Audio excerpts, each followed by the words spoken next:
మీ Congress party ఎన్నికల ముందు ఇచ్చిన హామీల్లో అతి ముఖ్యమైన హామీ ప్రతి విద్యార్థికి కూడా 5 లక్షల విద్యార్థి భరోసా అన్నారు.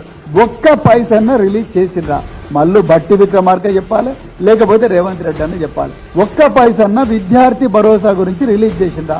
10వ తరగతి పాస్ అయితే, ఫస్ట్ క్లాస్ లో పాస్ అయితే 10,000 రూపాయలు అన్నారు. ఎంతమందికి ఇచ్చింది మీరు? ఒక్క పైస కూడా ఇవ్వలేదు.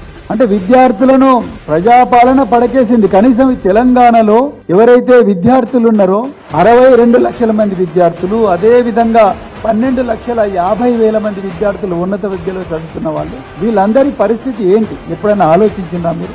వాళ్ళకు డబ్బులు పోతున్నాయా లేదని ఆలోచించిందా? దీని మీద కూడా అర్జెంటుగా ప్రభుత్వం 5,900 కోట్ల రూపాయలు ఎప్పుడు రిలీజ్ చేస్తారు అనేది ఒక క్యాలెండర్ రిలీజ్ చేయాలి. జాబ్ క్యాలెండర్ ఇస్తామని చెప్పి నిరుద్యోగులను మోసం చేసినట్టు చేస్తే మాత్రం ఊరుకునేది లేదు.